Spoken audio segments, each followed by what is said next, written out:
And a very warm welcome to this month's Pacecast. I'm Anita Pace and thank you for joining us. My guest today is a famous name in the world of marketing agencies, especially in the wider Yorkshire region.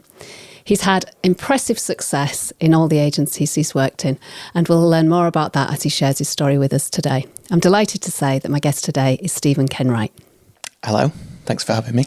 You're very welcome. Thanks for coming along to join us today. No worries. So you have brought in something I have to share with us, which signifies an important part of your life or something that's memorable for you. So do you want to share what you've brought in and explain why? I will, okay.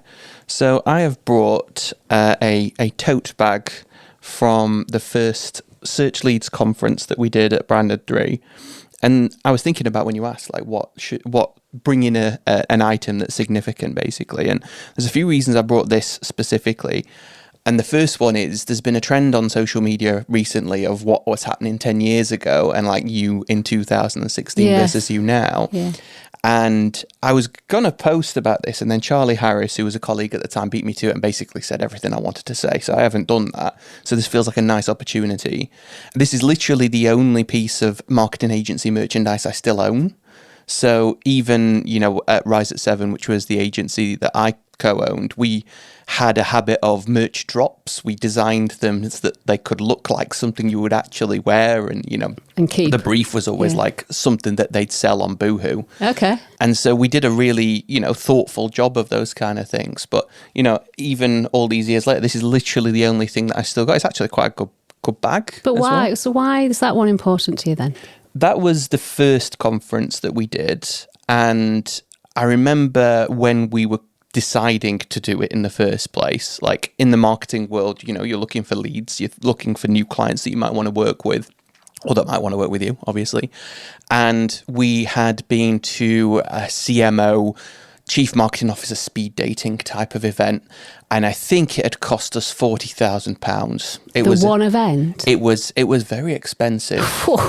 And you know what? We did meet some very high up people in some very big organisations, but that's just not who we were as a business. We weren't prepared for that. And having done similar things more recently, I've kind of learned a lot along the way. But at the time, we were sat at a bar afterwards, going, "We've wasted a lot of money. Maybe we could do something with that amount of money that would be significant and be useful." And, there'd been for quite a few years some really big events in Leeds in the marketing space that had kind of tailed off by that point. There hadn't been, a few of the different conferences that had been around for a few years, maybe 3 years by the time that we did this. And so when I took over and inherited the sales and marketing function at Branded 3, which is the agency I was at the time we produced Search Leads, I had the budget and basically said, okay, let's do this. Let's make it as big as we feasibly can and see what happens, basically. So we spent most of a year's budget producing a conference. The first one, it was at the Royal Armouries in Leeds. And we did it as a free event, but, we managed to get 24 speakers who were all happy to come and give their time for free and get 450 people to come into one place, our first attempt at a thing.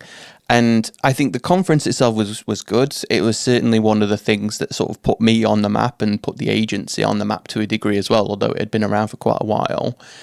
But I think also it was like, for me, it was that nice thread of being able to do something yourself, that kind of DIY attitude of instead of just like paying for what's out there and just jumping on other media, it was like, well, why can't we do this? If this doesn't exist, then why shouldn't we make it happen? And do it better.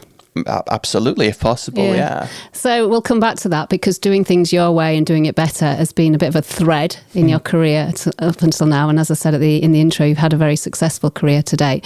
So let's dial it right back to the beginning then. So Stephen as a boy, so talk about your childhood, your school time. What were you like at school? Did you enjoy school?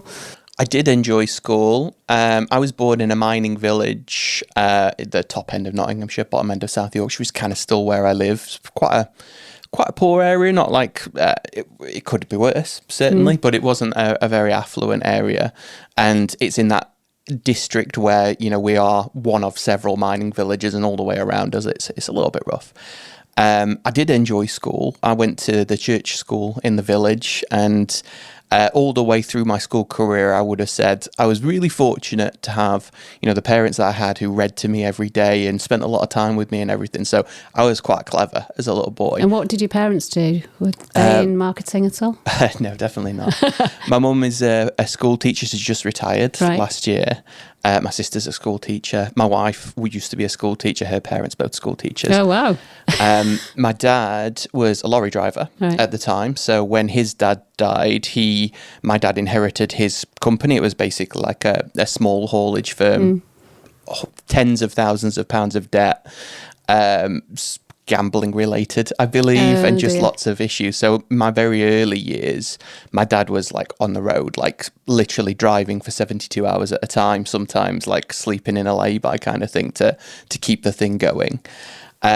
So, that kind of hard work thing initially didn't rub off on me, I wouldn't say. Like thinking about school, my teachers used to say I coached on potential. Like, so you were naturally clever. Naturally clever and found that I could do all the academic stuff without really trying that hard. So then got to kind of A-level, and you have to try at A-level, and then it was all a bit of a disaster from that point onwards, really. And it was only like getting into a career that I really enjoy that hard work kind of caught up, and I probably worked harder than a lot of other people did. So when you were at school, did you know what you wanted to do at that point? Or maybe when you were doing your A-levels? No. When I was doing my A-levels, I was hoping to be a doctor. Okay. Partially because I didn't know what I wanted to do, and I thought if you study medicine, you'd be a doctor, and it's that kind of like profession, that vocation where you just like, I study that's the job I do, so a decision has been made for me, and it's a little bit easier. So I did chemistry, physics, biology, and maths at A-level. Wow, and heavy my subjects. Head of sixth form took me aside one day and said, "You probably need to lower your expectations. You're not clever enough to be a doctor." And so from that point onwards, for the next year or so, I wanted to work in Morrison's and just follow Foo Fighters around, and basically kind of gave up a little bit. And it took me a little while to sort of get back on track. And then after that, chemistry, physics, biology, maths, I did English language and literature, ASN A2 in a year, just to try and change my direction, really. So I'm fond of saying I have 7 A-levels, 2 general studies A-levels, but that's because I wanted to go to university and do English.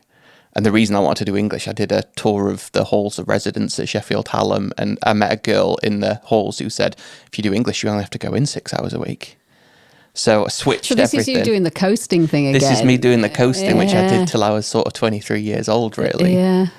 Uni, like GCSE, etc., is pretty easy. You can do everything the night before and do just fine. So uni was Sheffield, was it? Sheffield Hallam, yeah. I did English.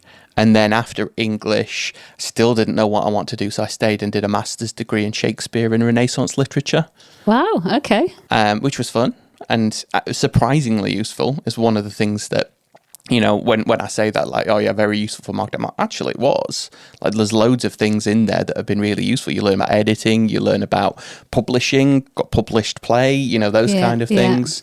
Was a really big part of it. And first experiences with AI, weirdly, and a Shakespeare degree in 2011, so it was pretty applicable, yeah. And then, am I right in thinking your first taste of work was copywriting, is that right? That's right, yeah. So you left uni, you graduated. Yes. And so when you graduated, did you at that point think, right, this is where I want to go with my career, or were you still kind of floating a bit? I was floating. I was lucky to be freelancing for a small agency in Greater Manchester, just doing copywriting, just writing some leaflets and stuff like that. So were you in Manchester by this point? No, I moved for this job, really. So I finished university and agreed to go and take this job just because it was kind of handed to me, really. So I don't know that I would have ended up in marketing if it hadn't just been a few coincidences and someone said, we've just been bought, we've got some money, we need a full-time copywriter, do you want to come and do it?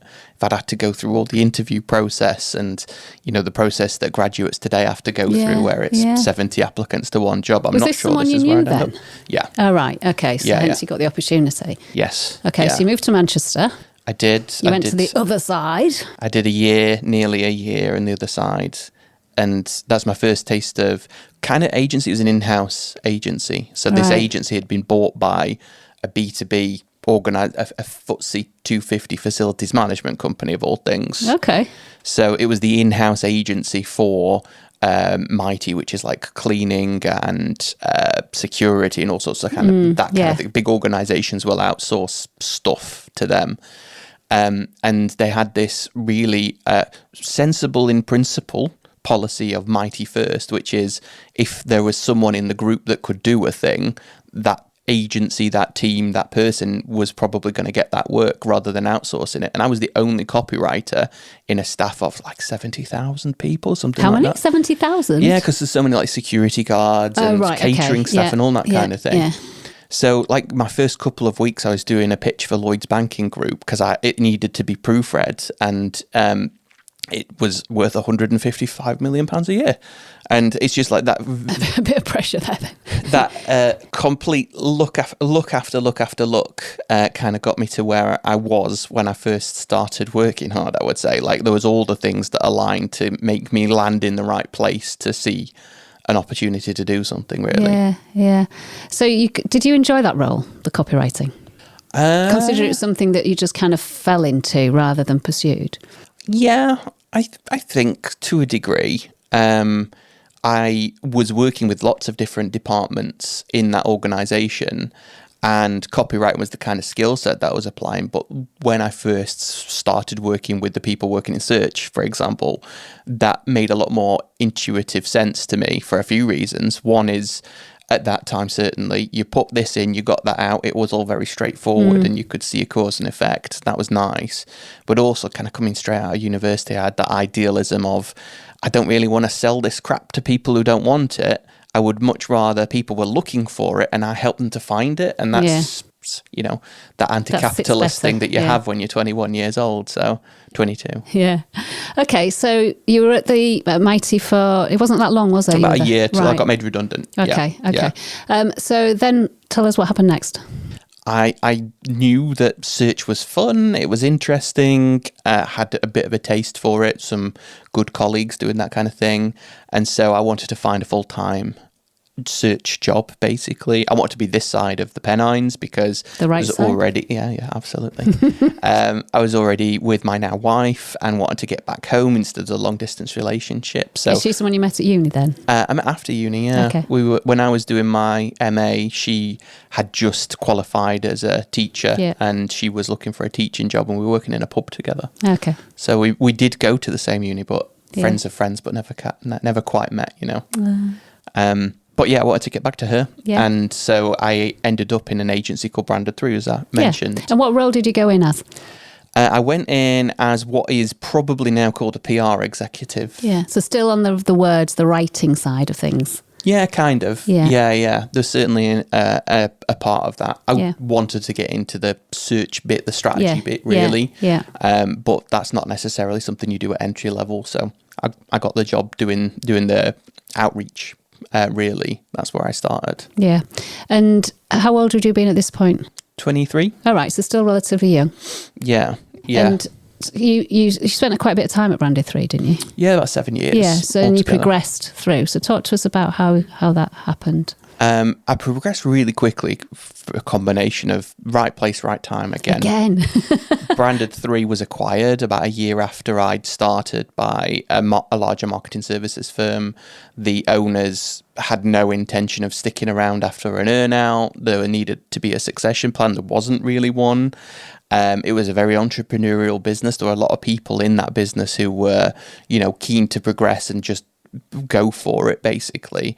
And the culture was such that you kind of knew what you had to do if you wanted to progress. It was very much if you bring in business, if you can do sales, and also if you are that kind of thought leadership focused culture where you're part of that and you're speaking on stage, writing blogs, whatever it might be, to kind of get your face out there and therefore get the agency out there. That was really obvious that that's what you had to do to progress. So I progressed. And everyone had permission to do that, did they? Rather than just certain people, certain roles in the agency?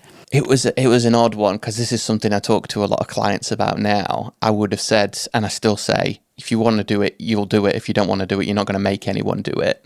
So it wasn't let's encourage everyone to do this. They kind of tried to encourage everyone to do it, but actually a lot of people had no interest in speaking on stage or writing a blog post. And if anything, it was quite hard to get into in the first instance, like the quality controls and stuff on the blog. And like, no, I think this is really interesting, so I'm going to write about it, trying to squeeze it on there without the marketing team knowing you're doing it and those sorts of things. So it was very much like anyone can do it, but it wasn't a case of everyone should do it. We'll try and encourage people to do it. It was like you kind of just spot that that's what you're supposed to do, and you kind of fight a little bit to make it happen. But it's just, I think it's quite you have cultures in businesses that are it's kind of the modelled behaviour of the founders, of the owners, and a lot of businesses don't really think that that's their culture. They might have some values written down, they might have something else, but what the culture of the business really is, it's always what the founder's doing. Yeah. And so if you just go, that's what Patrick was doing, I should do that, and therefore I can basically replace Patrick.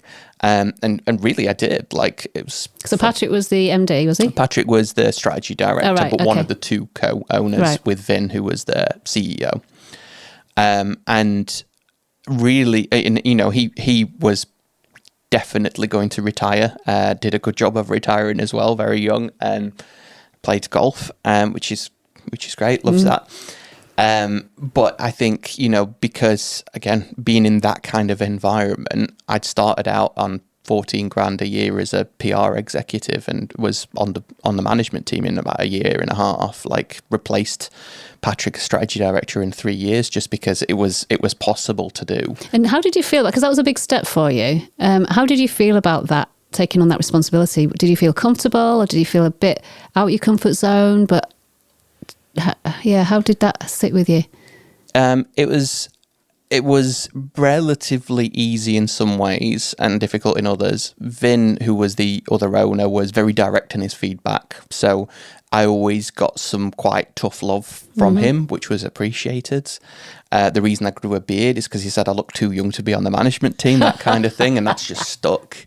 And he said some things that have always stuck with me, like my brain works faster than most people's, and I get really frustrated if they don't keep up, and I've, if anything, overcompensated. I'm the most patient person now, and it's just like having someone who's going to call you out on that early on. You don't really get that feedback from a lot of managers, and you certainly don't get it when you're very young. So bit of tough love. But he was supportive helps. Though. Yeah. Right intention, I think. But ultimately, like, there were a few things that were part of the particular culture of Branded 3. One being that thought leadership thing, that engine that really pushed the business, meant that we got 10 leads a week, every week. And how big was the agency at this time? So give us a feel for how many people were in the agency, just so we can... I joined when there was 33. Right.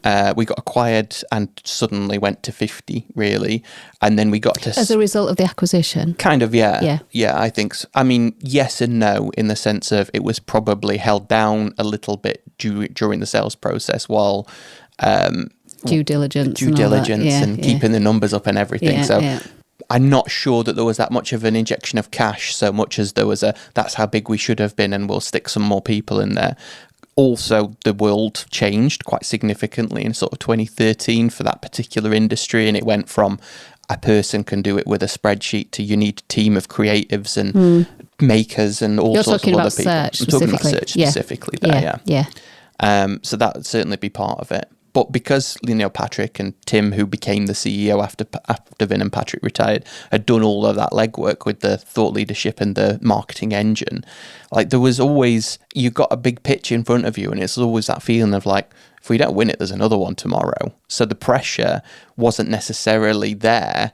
And as a result, you won more because you were like, we don't desperately need this. We can, you know, hold that position of authority, really. So I'd say, again, really lucky to be in an environment where it wasn't the world is caving in around us and we need to win this or people lose their jobs. Certainly not for the first few years of Branded 3. That wasn't the case. Maybe when we became a PLC, we did. Why do you think that was with Branded 3 then? That the pitches were flowing, if you like. There were many opportunities. Why was that specifically for Branded 3? Branded 3 was a specialist. It was doing one thing or arguably two things. It was doing really well and it was really famous for those things. The way it made itself famous was through marketing. And again, these are just sort of timeless lessons with agencies when you are, and the kind of work that I do now, which I'm sure we talk about later, is like trying to help agencies to understand what is the thing or the things that they are really good at. How do they become famous about that? And by the way, you're a marketing agency, so maybe do some marketing for yourself. Branded 3, just that was never a negotiable. That was a first and foremost, you get your thoughts out there, you make sure people know that you know what you're doing. It was an expertise driven culture. So you had that combination of marketing coming from all of a larger range of people, but also you just had colleagues around you all directions who were just really smart, really good. Everyone was clearly valued if they had expertise and consistently strive to improve themselves. So I think it's that combination of things, which I've definitely tried to replicate a bunch of other times as well, for sure. So it sounds like it was a very positive time at Branded 3. So how did Branded 3 end and you move on from there? One of the things about becoming a PLC or just generally being bought as an agency, the culture changes. There's no such thing as a merger, right? You get acquired and the culture of the acquiring business starts to seep in or sometimes just get stamped in. So who acquired? So a company called St. Ives acquired Branded 3. St. Ives was a print company historically, dying industry, well aware that it's a dying industry, sold a lot of paper mills, basically, sold a lot of the printing presses and so on, and used the funds to buy digital stuff. And a bit of this and a bit of that. We don't have a search agency, we'll have one of those. We don't have a mobile agency, we'll have that. That's a data agency, we think we need one of those. Another mobile agency, because that seems sensible. You know, a kind of just a range of bets around different sectors within the marketing sphere. And then basically just like left them all alone to run themselves, and whichever one turned out to be best, put that one in charge. And the best one, and irrefutably the best one, was a company called Solstice, which was a mobile app agency in Chicago. Jay, who became the CEO of St. Ives and rebranded the whole thing as Kin & Carter, was a wonderful leader and a really good person to learn from as well. So, you know, it wasn't necessarily that culture was bad and coming in that way. It was a different culture for sure. But ultimately, the culture of being a PLC, being accountable for numbers every single quarter, if you're not hitting your numbers, and by the way, other agencies in the group aren't hitting their numbers, then some difficult decisions are going to be made for you, whether you want to make them or not. And that's when things like redundancy start to happen. And you kind of live in quarter to quarter in a PLC. Yeah. There's no long-term, well, there clearly is a long-term strategy, but it's very much living quarter to quarter because of the results for the shareholders. Absolutely that. And also the combination of like, this is a business that has come from an industry in decline and has got an industry that's in its ascendancy in the form of mobile. This is sort of 2014, 15, 16, right? So this is when mobile became a big thing. This is a few years after the iPhone. And then you've got the stuff in between, and, you know, media and data and search at the time were kind of like, well, they're not the new thing. They're not the old thing either. So we kind of got left to it a little bit. So when our numbers weren't good, it's like, oh, I'll just cut some off that. Yeah. We weren't big enough. There's probably an element of them not quite understanding it as well at that stage. I think the original owners, the original board of St. Ives definitely didn't understand the various bits. Not that they would interfere in a negative way. They're just like, okay, crack on. You're making numbers, so it doesn't matter. We don't need to understand it because we're not going to try and force you together. And then when Jay from Solstice became the CEO, he's like going to make some decisions. And ultimately, it's that point about being a specialist. They're like, this is what we're going to do. This may or may not be part of that. And we'll just leave you to it and see what happens, basically. But Branded 3, I mentioned, you know, it's got to 50 people at the acquisition. It got to 70, 80 at its height. Just sort of stayed there. Solstice was 450 people when it got bought. Like, it was massive. Yeah. So the numbers that you're talking about from our business, if it was an independent and that's going into your pocket, wonderful. This is great number. We're really happy with how this is performing. But when you're part of a PLC with 1,500 people in it and you're 80 of them, it's not making that much of a difference, to be honest. So what happened to you? What happened after that then? Or what was the next step after Branded 3? We got to this point with Branded 3 where we'd had some tough quarters before and kind of got away with it because other parts of the group were doing okay and like, don't worry about it, we'll get there. It's not kind of dragging everything down. And we had a tough quarter where everything was going down.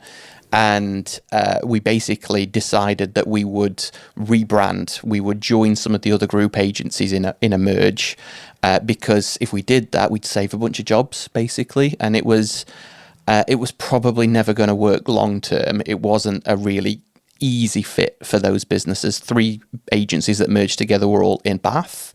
And then Leeds for Branded 3. The 3 agencies in Bath had a very different culture. There were a lot of people who'd kind of done their time in London and now wanted to live in Somerset and have a much nicer quality of life versus the 25-year-old average of Branded 3 in Leeds. It was just not going to gel in that way. And also the services didn't align quite as nicely as they could have done either. So it was just a merge out of necessity, and it was kind of that feels like the end of the business, really. But if we do it this way, we save some jobs and people can leave on their own instead of 20 redundancies and everyone looking for the same jobs at the same time in Leeds. So, you know, after that merge had happened, I did sort of like 10 months working, nearly a year really, working as part of Edit, but like commuting to Bath from Doncaster is not achievable. So you actually had to go to Bath? Yeah, I was there for every other week for about 4 days. I was having this conversation with my wife recently. She's like, do you remember that year I never saw you? It's just, it was unsustainable, and we wanted to start a family. And I just needed to be somewhere where I could be in one place, basically. So I spent quite a while looking for a role in-house, because one of the things that's true about brand side marketers versus agency marketers, certainly in 2018-19, was you'd be in one place. Like if you're in an agency, especially at that time, you'd be on the road. You would be driving to see clients. You would be driving to pitches. You'd be on the trains. You're going to be out in a hotel a couple of nights a week, especially if you've got a sales-focused job. So my thought process of going brand side was, at least I'd just be in one office, and I know I'm going to get home at night. So you did? So you went in-house? I did. And that was the right place at the wrong time, I would say. I joined a company called Pendragon, another PLC, which owns Stratstone and Evans Halshaw and car dealerships. Yeah. It's a nice product. It has lots of nice perks about working in that kind of industry. Still an industry where everyone in the whole business wears a suit to work, which is different. I don't see you doing. It was okay, but it wasn't really what it wasn't the selling point or the reason to leave, really. I hope not. The fact you had to wear a suit. But it was. What was the role, by the way? What did you join as? Head of digital. Right. So all of the search, PR, and social and content stuff that I'd always done, and also web product, so design and development, which I'd been part of. With St. Ives more broadly, with a few of the other agencies, and also Branded 3 had a development team for a while, so familiar with it, but the first time I've kind of controlled everything digital in one place. So was it more of a technical role then than what you had before, would you say? No, I would have said I'd got to the point, and probably younger in my career than most, where I don't do anything anymore. Like, I'm not going to be logging into Google ads and setting some ads up because there are people better at it than me. When you get a really wide-ranging role, it's very much project management, it's troubleshooting, it's working with people to get things done, really. Especially their marketing team was 120 people, so it was very much like mediation, trying to improve the workflows, looking for the opportunities in what to do better, you know, rather than hands-on stuff. And you know, it's certainly true of even Branded 3, because I joined the board so early on, I kind of stopped doing work. I suppose not stop doing work, but stop doing the doing very early on. Yeah. So you weren't at Pendragon that long. Why did you leave there? Because I joined the automotive retail industry in 2019. There were lots of reasons why that was a bad time for that particular industry. First and foremost was Brexit. the tariffs impending and so on for importing cars meant that the whole business model kind of went on its head. Instead of, we'll sell some cars, then we'll import the cars and give them to you after we've sold them. It was, we need to import all the cars now before the tariffs come in and have them sit on lots somewhere and try and sell them afterwards and hope that we can. And by the way, every single day that we don't sell them, they get less valuable and we could go bankrupt. Yeah, that's a lot of cost to carry. There's all that kind of issue going on. That's an industry that's been massively disrupted as well. You know, one of the things that I was frequently talking about with the board was we slept on Auto Trader. We should have seen Auto Trader come in. We should have done that first. Now we've slept on CarWow. We should have seen that come in. What's next? What's the next thing that's going to happen? So, you know, there was some really forward-thinking projects and some interesting stuff going on. Like, we launched Car Store, which was the first time you could buy a used car e-commerce style in the UK. You could enter your credit card and get a car delivered to your door, basically, which hadn't been done in this country and hadn't really worked that well in other countries either by that point. So a lot going into that and some really smart stuff and some really smart people making it happen. But ultimately, it was a business that had to change. It was spending too much. And my first day was the last day of the previous CEO, who had been there since 1989. So I didn't see that coming. And a new CEO came in and said, right, all change. Digital transformation is happening. You're not in charge of that anymore. We're going to get McKinsey or PwC or Deloitte to do this. Marketing team doesn't look after the website anymore, leading to the kind of things like the website goes down and we're like, should we fix that? Or is this imaginary team that's going to be here in a few months going to fix it? What are we going to do? You know, this kind of wholesale change that inevitably has collateral damage as part of it. And one of the first jobs I had to do really was make 25 redundancies. So it was that discussion in my probation period. I'm like, just so you know, I'm going to be one of these people because I'm the cost of at least 3 others. And they probably want to be here more than I do, given that the situation has changed. So you can count me out. I'll help you do the other bits. And, you know, still objective to this. The marketing team had been in place for, on average, 10 years, the leadership team. So they know all these people. They hired all these people. I could at least do, and having come from PLC as well, like, I've made redundancies before. It's part of the job. Yeah, it's not fun. An unfortunate part of the job, yes. But it's had to happen. Yeah. So I just said, like, count me out. And then at the same time as I was saying, count me out, my wife was 4 months pregnant. We just moved house. Lots of reasons why I should have probably stayed, theoretically. But, like, I'd spent a long time looking for that role. I've mentioned earlier on, I live in a mining village in the middle of the country, miles away from any of the big cities. A big in-house role isn't easy to come by. There was just no chance I was going to get something comparable. So I thought, we'll just start a business now. That makes sense. As you do. Yeah, this is the best opportunity moving forwards, really. And that thirst for that agency world was still there, clearly, because you decided your business was going to be back as an agency. So let's talk about that, because that's been a massive part of your success. So, even though I only did 3-4 months at Pendragon, it was a huge learning experience, because having been in agency sales for like 7 years before that, and all of the little quirks that clients have about how they buy things, you're like, that's weird, but that's how it is, so whatever. And then going in-house, you're like, that's why it is how it is. Yeah. And all of a sudden, like, firstly, having had the luck to be able to run a couple of pitches while I was at Pendragon, and we bought a market research company, and we were in the process of buying an SEO agency service as well. I'm like, there is such an opportunity right now because everyone is saying the same thing. Yeah. It's interesting because I was the same, because I spent my career in-house, brand side, and was seeing it from that point of view. And I think having the experience of both sides, the in-house experience and the agency, is invaluable, because you do see the different perspectives. If you work purely in agency, you don't understand the challenges from the brand side and vice versa. But anyway, sorry, carry on. Well, no, it's absolutely true. Like, a lot of the time, especially when you're working with people kind of new to the marketing field in the first job or the first sort of 5 years of the career, you'll overhear people saying things like, that client just doesn't get it. I'm like, well, they do. They know why. they just can't. Yeah. And that's how it is. Yeah, you know, they have it's different like challenges. it's not something that they've decided they actively aren't going to understand that thing. It's like it's just not applicable to them. So yeah, I definitely agree with that. So short but sweet there. So talk about this new agency that you set up.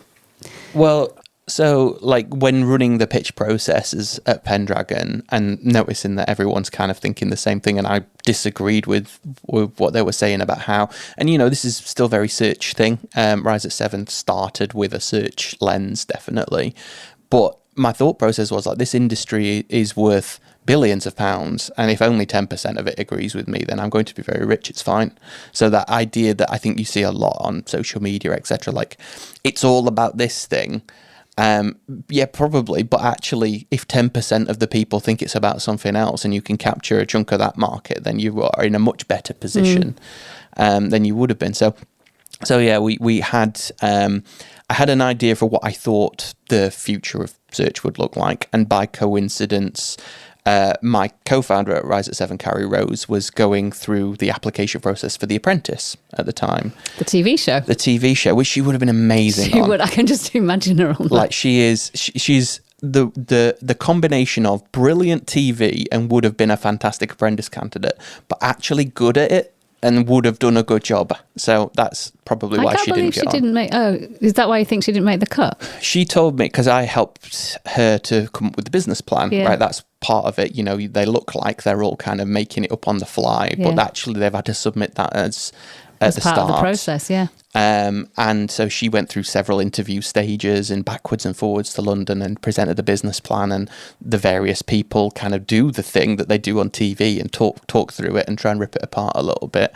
And they said, this is probably going to work, and therefore it's probably not what we want to put on The Apprentice, because we need to be able to rip it to bits. Otherwise it's not going to be at all interesting. If you've got that second to last episode where they're going through the business plans and one of them's like, yours is pretty good actually, that's going to be TV. Rubbish TV. So she says that, and maybe she's just flattering, I don't know, but that's why she didn't get on.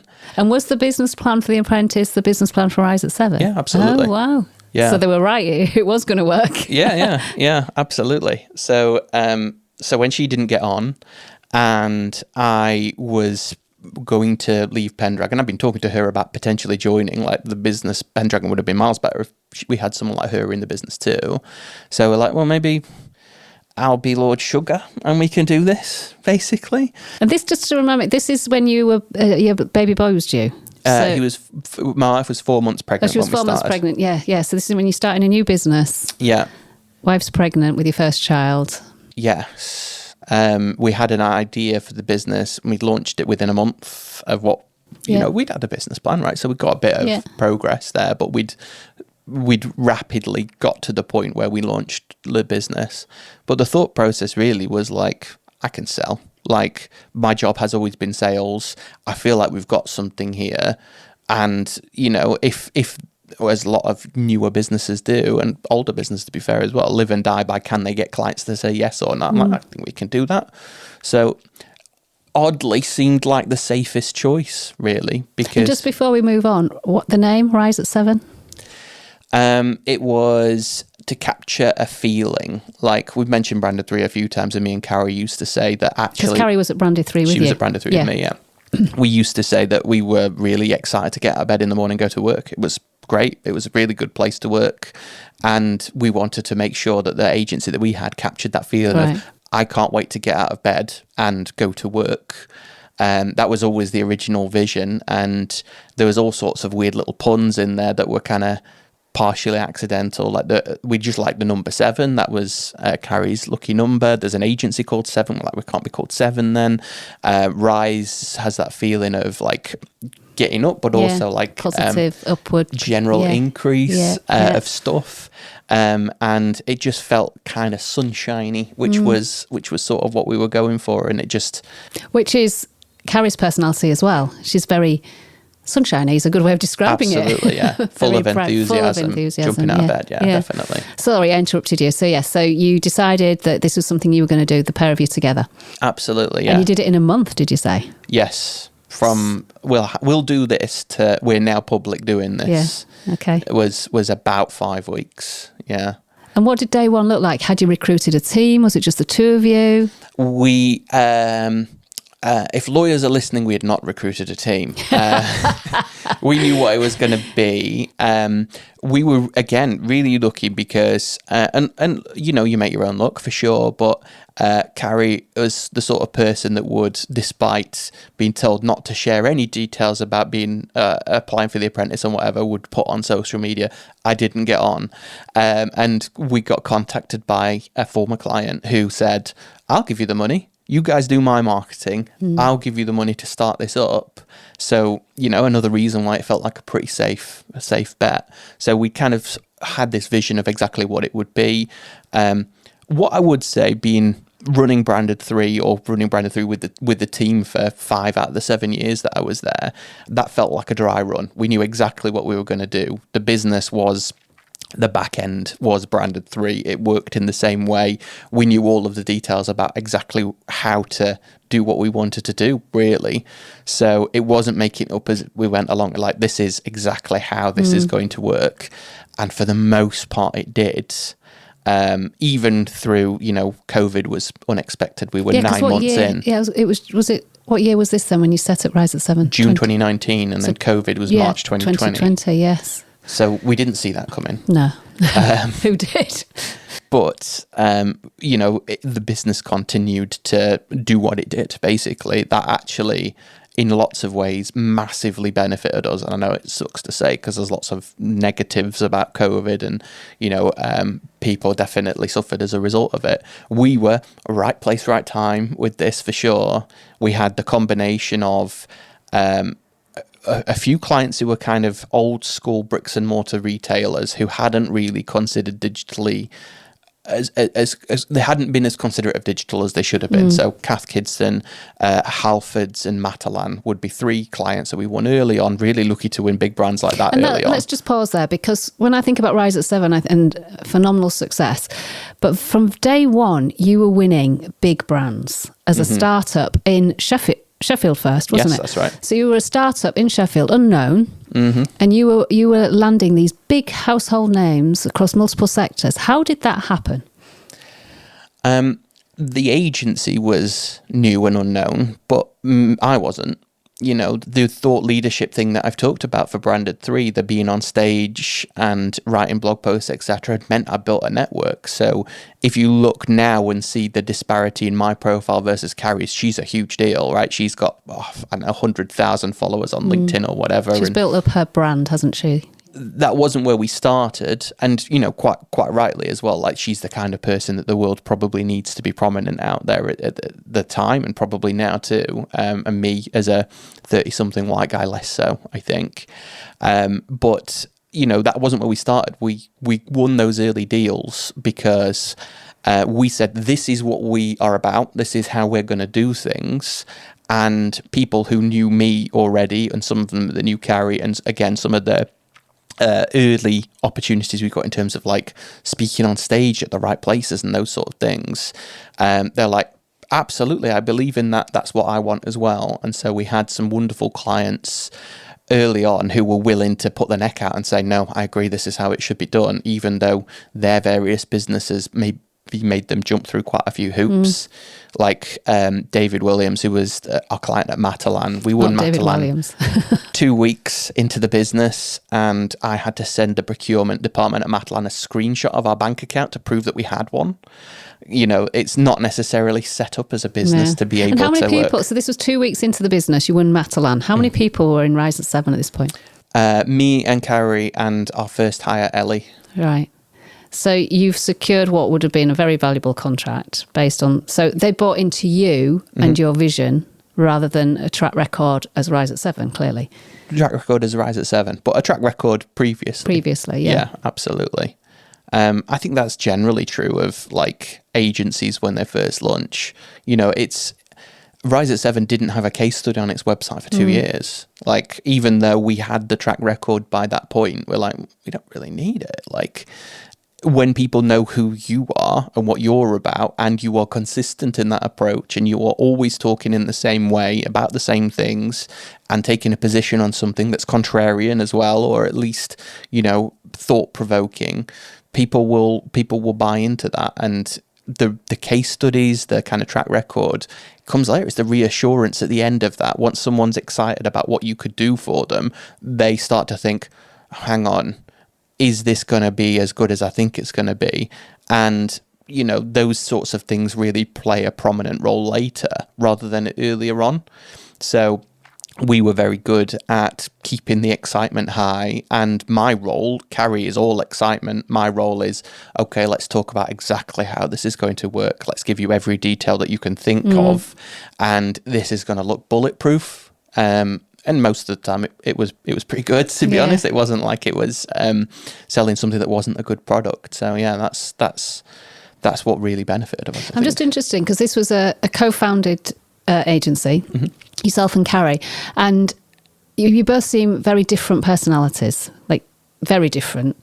So describe your personality versus Carrie's and why you think it works, because it was obviously a very successful partnership. We'll come on to how you exited in the end. But just talk about that dynamic between the two of you. Clearly get on with each other very well as well. Yeah, absolutely. We are very different. I am incredibly patient, certainly more than I ever used to be, and Carrie is extremely impatient. So there's certainly some clashes in those kind of things. We kind of had that EOS style visionary integrator approach where Carrie has big ideas and my job is to help make them happen, basically. We have very different personalities in the sense of when you go into business with Carrie Rose, you're not going to be front and center. You're not going to be the star. And I'm cool with that. I'm not a person, like, having done all the thought leadership and the speaking on stage, it was a necessity. That's how you progress in that business. That's how we win business. So I'll do it. But it's not, I desperately want that. Carrie is much more that way inclined and wonderful at it and a huge asset because of that. But we were never going to clash on those things. So, we had clashes on certain things, but actually a lot of the things, it was a nice, supportive relationship in that kind of way. And how did you resolve? So you mentioned clashes, and I'm sure there were things you disagreed on. And how did you resolve those situations in a partnership situation like that?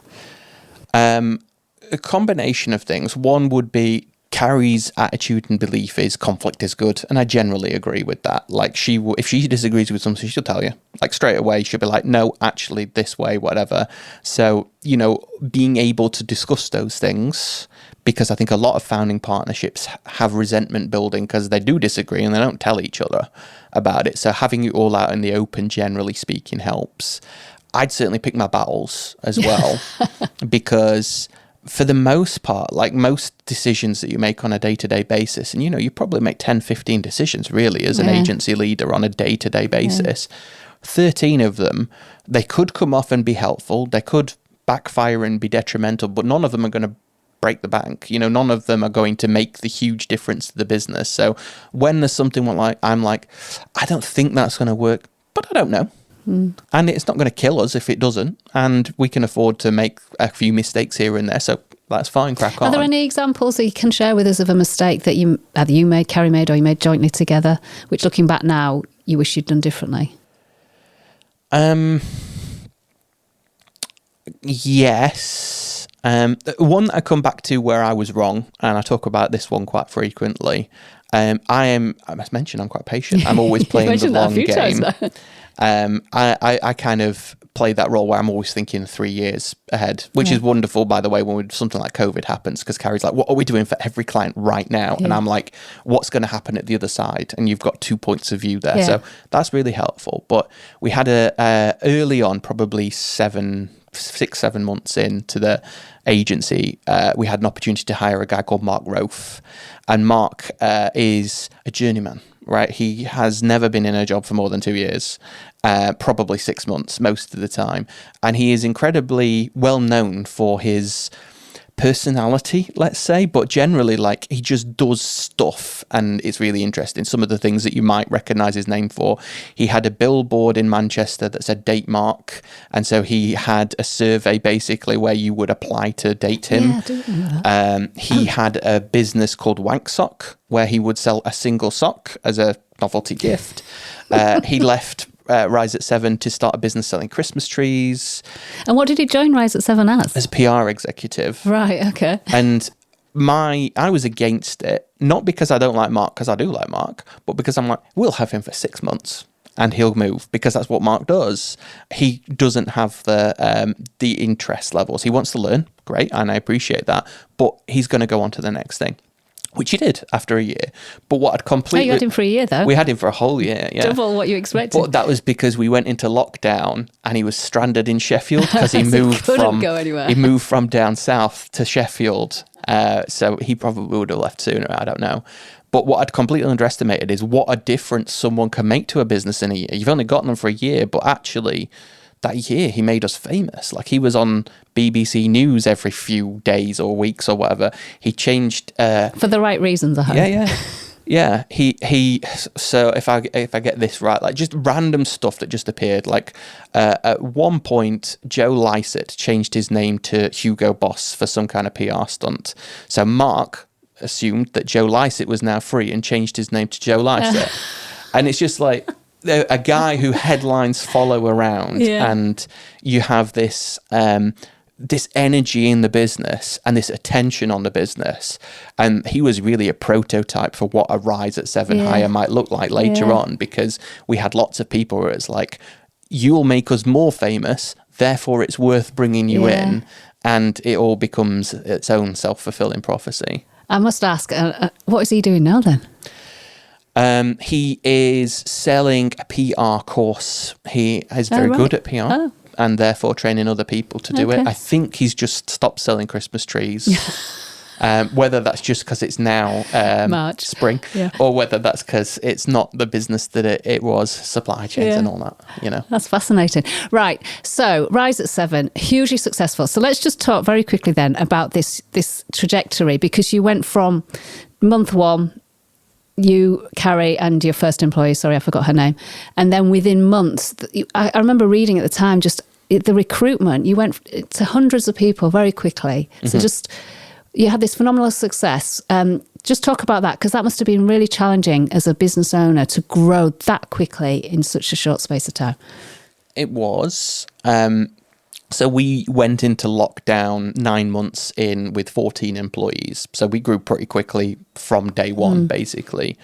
When lockdown happened, the general consensus, the vibe in the industry was, wait and see, it's okay to not be okay.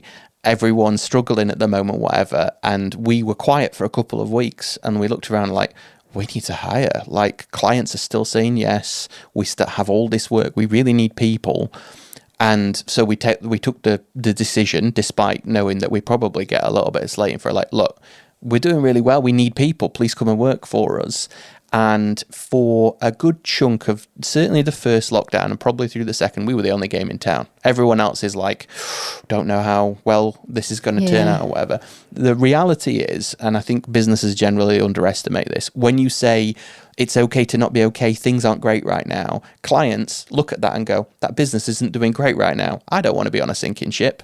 They see the business that goes, we're doing really well, actually. Please come and work for us. We've got lots of opportunities. We're going places. Because you're projecting confidence. Exactly that. Yeah. So we had that. I mentioned Cathkids and Matalan Halfords, where all of a sudden they'd gone from 95% of the revenue coming from the stores to no revenue coming from the stores. A bloated procurement-driven structure where they're like, we can't get other agencies. You're on our books. Please have the money, because we can't go and get another one. So we had all this opportunity with the clients that we had. So lots of luck in that regard as well.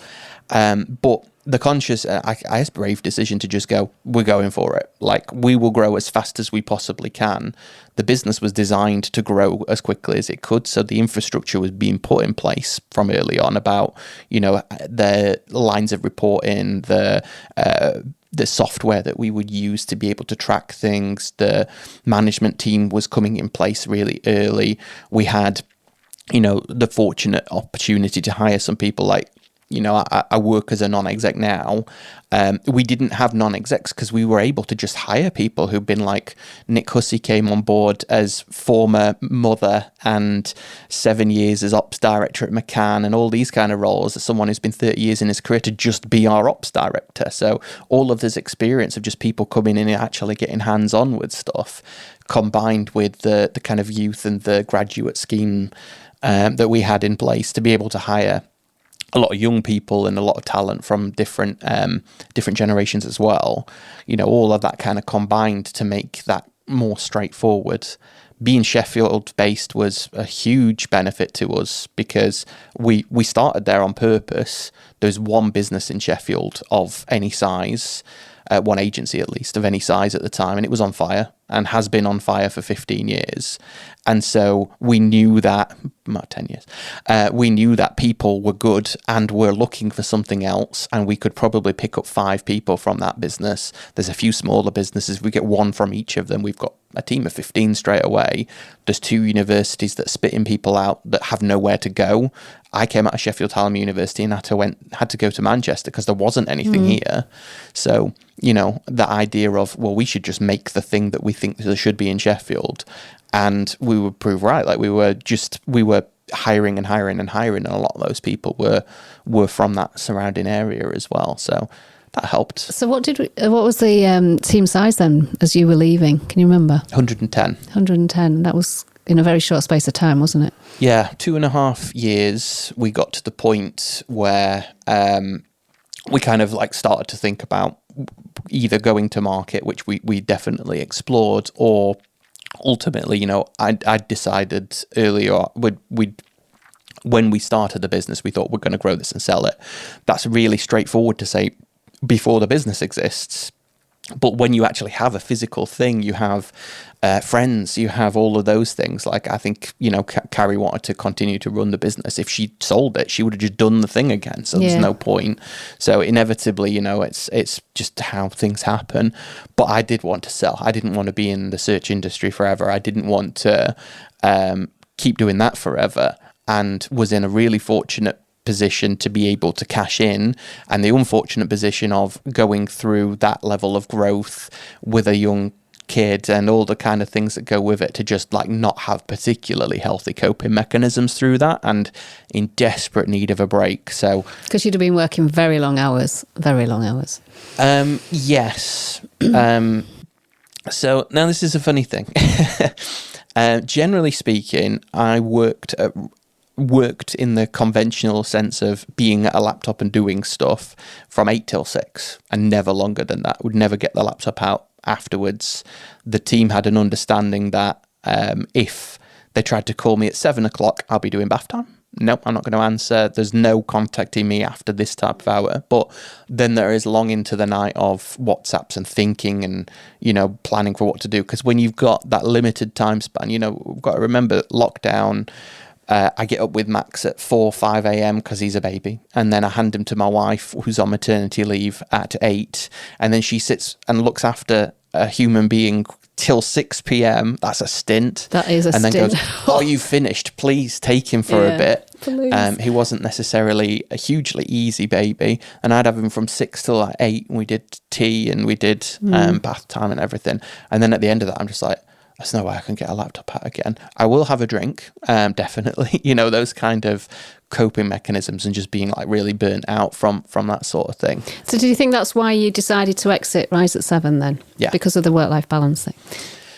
The work-life balance kind of, ultimately, like, I wanted to sell the business. Like, it was designed that way. I think you have a conscious, you certainly do things differently in a business if you're intending to sell it versus if you're intending to stay.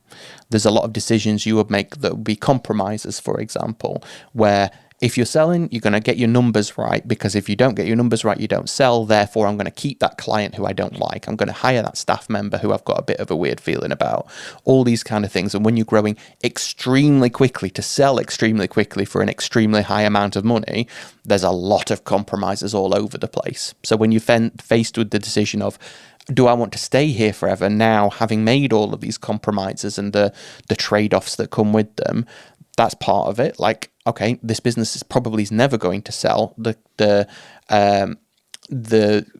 market at the time was as good as it was ever going to be. Now, don't get me wrong, Carrie might sell the business. I'm not saying it will never sell. I'm saying from my point of view, that was the moment to get the most amount of money. But you must have been approached by lots of the big networks or any of other independent agencies even who were interested in buying you. Yeah. So there must have been a lot of you guys saying no. There was a queue. Yeah, I can imagine. We had a corporate finance partner who basically fielded the calls, and we got to the point where we're like, okay, let's explore this. And he's like, here's the 50 that we've spoken to.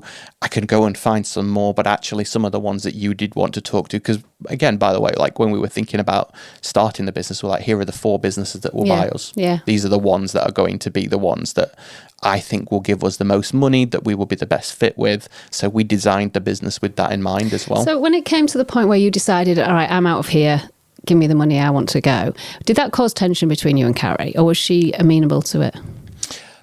She was both, if I'm honest. Like, she understood.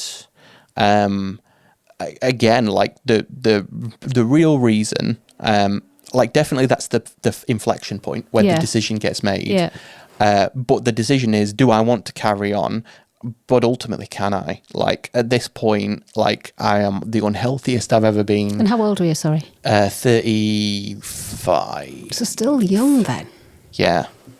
Yeah. Still a lot of road ahead of you, career-wise. I'd gone a long time without any exercise. I'd just generally, like, not done anything to look after myself at that point. And so when you are faced with that kind of inflection point, you go, I've got to get going from a standing start here, and I'm just like, I'm not going to be able to. Like, there's no way I can do that. So me and Carrie had a good enough relationship where she's like, look, I think you do need to take a step out. There's definitely that I'm not sure what I'm going to do, or how this affects me, obviously, and this is not what I wanted to happen. But there's certainly but at the end of the day, like, you're going to end up dead if you're not careful. So yes, fair enough, let's do this. Yeah, so she was supportive. So you walk away from Rise at 7 with some financial security, I'm guessing. So I'm just conscious of time, so we just need to start thinking. So what happened then? You took some time out? I did 18 months where I wasn't allowed to do anything else, which was wonderful because... You weren't allowed because of the deal that you'd agreed with. Right, okay. I would have jumped into something far sooner, and it would have been the wrong decision. And I needed day one, I'm like, oh my God, I need to go and get a job. But I can't, obviously. All the way through to day, whatever it is, 18 months later, I'm like, oh, I could just be off forever. And then I'd always wanted to do this advisory thing. I feel like, again, like having done Rise at 7 and knowing that was an execution of a plan. I know that plan. That plan works. There's other plans that works. Yeah. I've seen a lot at this point in a very short space of time, really. I knew I wanted to do that, but I also had been 18 months at home, restricted. I'm like, I need to go and see some people. I'd like to be in an office. I'd like to see people around me. So I went to another business called Ride Shotgun. Another agency? For a year. Another agency, yeah. I love agencies. Yeah. There's a theme. Yeah, I love agencies. And what did you go in as? Ride Shotgun, what did you go in as? So I went in as strategy director, which was firstly to build a digital presence, build a digital team, but also to look after the brand planning aspects of the business as well, which didn't have a leader in at that point. And that's one of the main attractions for me, really. It's like, I've been in the digital marketing space for a long time and done bits with what we would probably call above the line advertising, or generally some of the other marketing disciplines. I wanted to learn about that. Like, I always and still do want to learn new things. So it was that nice opportunity to get hands-on with proper strategy and not just like digital marketing strategy, but the bigger picture. Definitely worked with some really good clients, worked with some good people. And yeah, did that for a year basically. And then thought, do you know what? No, I do want to do that thing. I do want to do the consulting and the non-exec stuff. And I'm glad I went back to an agency, because I could like now go, I scratched the itch. I know actually this is what I want to do. And I don't see myself changing again, to be honest. And I guess that experience of working in another place again just gives you more credibility, not that you need it, for that consultancy role, that non-exec, because you've experienced a different business, a different culture, different challenges. So it's just it's just another string to your bow. Yeah, and in many ways it was the opposite. Like I said, Rise at 7 and Brand 3 are very similar in lots of ways. Ride Shotgun was very different because it grew through acquisitions. It kept buying new things. It did a lot of different disciplines. Like a big chunk of that business is content production, which is something that my previous business didn't do. So at this point, like I can now reasonably say I've done every discipline in marketing. I've worked in an agency that does all of those things. I've seen all of the different ways that agencies typically grow. I feel like I'm quite well-rounded now as a result of it, rather than here are a couple of ways that I've done things previously. And I had a bit of that with St. Ives as well, having worked at Brand 3, but then seeing inside Amaze and realising all these other great agencies too. What do you think? So you said there you're well-rounded. What do you think sets you apart then? You've had a successful career to date, and you're doing very well as a consultant. What is it that's special about you? What's special about me? That's a really hard question to answer, isn't it? I would say, that's so tough. Okay, right. So a lot of people talk about growth generally and growing a business. I grew a business in a way that I don't think more than a couple of people otherwise could say that they've grown a business in this sector. And I've done it a couple of times, actually. And I've held a variety of different roles in that. I've been a business owner as well as a practitioner in a PLC. So I've kind of seen the range of things, not just here's what happens when you get up to that sale, but actually came from the post-sale environment, really. So I've seen what it's like in network politics. I've seen what it's like as an independent, and I can give some real advice on both of those things. And also, I've done all of the growth-related things and all of the operations-related things that are required to actually make that happen too, because I think you get a lot of advisors who are, especially in a kind of non-exec who's specializing in growth generally, they're kind of often from a sales background or a marketing background or something like that, but they've seen the ops bit, they've seen what it's like to deal with the people in the business, they've done some of those bits maybe, but they haven't owned the whole thing end to end. And from my point of view, the way that I think generally, I mentioned I'm typically like thinking 3 years ahead with most of the things I'm doing. It's like when I make a suggestion or a recommendation about this, I can also tell you what that means from a business point of view. What are you going to have to put in place to make sure that this actually lands, to make sure it sticks, to make sure that, you know, your people get on board with it, not just here's how you go and talk to a client about sales. So, you know, being really fortunate to get into the senior positions that I had got into really young, I've kind of touched a bit of everything. So although growth is certainly the specialism, because that's kind of what I do know all the bits that kind of go into that. And what do you think is the biggest challenge for agencies today? Begins with A, maybe? What begins with A? Government policy doesn't begin with A. No, I was thinking about AI, sorry. It is a huge challenge. Definitely. It's something that comes up in most conversations. It's a perfect storm at the moment because AI is a problem, but it's really an excuse. Like if most people are honest about what AI is capable of doing within their agencies, it's nowhere near what they say it's capable of doing. And a lot of the layoffs that you see, particularly in networks, are just, they're downsizing. It was always going to happen. We can say it's AI, but it's not. It's just a failing business model, right? Networks are in a bit of a pickle, generally speaking. This is the age of the independent. People do say that, but they're not strong enough on that. Independent agencies are generally in a much better position than the big networks are now. AI is a problem, definitely. But I think if we're thinking about why a Rise at 7 hiring 110 people in 2 years isn't going to happen again anytime soon, it's not because of AI. It's because agencies are punished for hiring people according to, you know, an increased national insurance contribution, a new person coming straight out of university costing probably £10,000 a year more, the training costs being significant, you know, the whole range of things is all stacked up against those young people. So if I was to say what's the genuinely biggest challenge for agencies right now, it's pipeline. It's like, who's going to staff you in 5 years' time?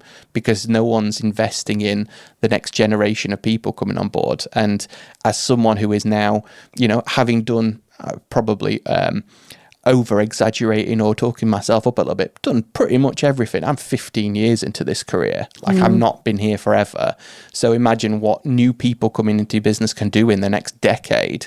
Like you're losing out on that. That's a huge problem.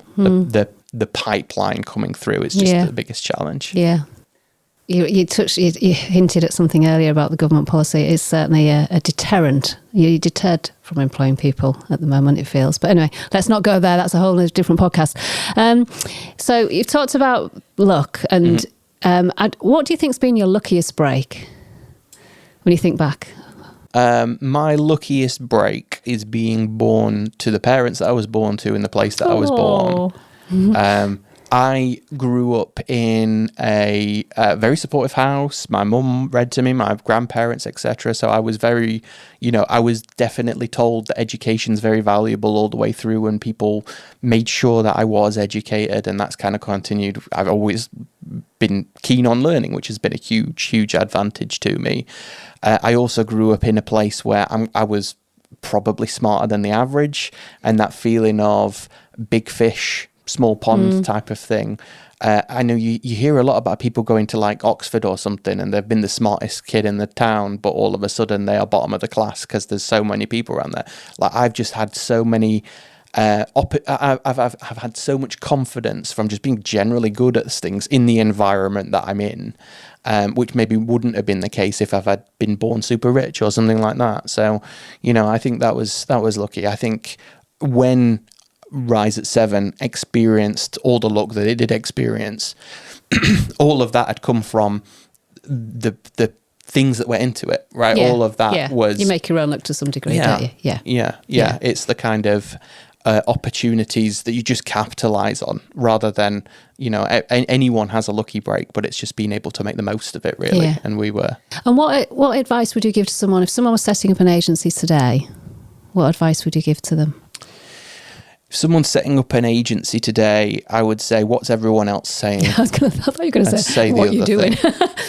No, not at all. Like, I can see right now, for the first time in a little while, opportunities where I'm like, if I had another agency, I would do that, because that's huge gap right now. So I think there's stuff out there, definitely. But every moment in time, agencies gravitate towards each other and they all say the same thing. And all of the opportunity comes from saying the other thing. And it's the anti-AI agency right now, the one that says, you know what? You're being lied to. The ones that pick a fight with the people who are winning, basically. There's always an opportunity for that. It's about being strong, and it's about having a position and courageous and stating that position. But it's about getting yourself out there. So, the advice is pick a position, ideally one that's not the same as everyone else's, and just make sure everyone hears about it. Just talk. Yeah. Be famous for it, like you said earlier. I love that. So are you enjoying the consultancy? Are you enjoying that now that you're doing it? Yeah. Keeping you busy? Definitely keeping me busy. I'm learning loads, and so that's ultimately one of the main things that I really get out of work and what I love about work. It's, you see new situations every day. You've got the opportunity to say, okay, I've done it this way in the past, but here's an entirely different environment where I'm not sure that that's the right way to do it. Yeah. So, lots of learning, which definitely helps. But also, like, I get to work with really nice people in really nice places, and be able to just, it's definitely enjoyable for sure. Well, congratulations, and thanks for taking some time out of your day to join us today, because I know how busy you are, but it's been fascinating. I know it's been a bit longer of Pacecast than normal, but it's been fascinating listening to you, and I didn't want to stop your story. And I'm sure there's much more that you're going to be able to talk about in years to come as your success continues, so thank you. Before you go, I do have a question that was left by our previous guest. She didn't know who she was leaving it for, and I have it here on my phone. If you had a warning label, what would it say? If I had a warning label. Yeah, it's a good question, isn't it? I'm trying to think what typically goes on to warning labels. I don't want to say may contain nuts, because that's just a stupid cliche one, isn't it? I consume in moderation. Which you're getting to do now. I mean, as in your sort of portfolio career now, you're getting everything to do in moderation. Yeah, definitely. That's a good answer on the spot as well. So brilliant. Okay, thanks again, Stephen. It's been wonderful having this chat.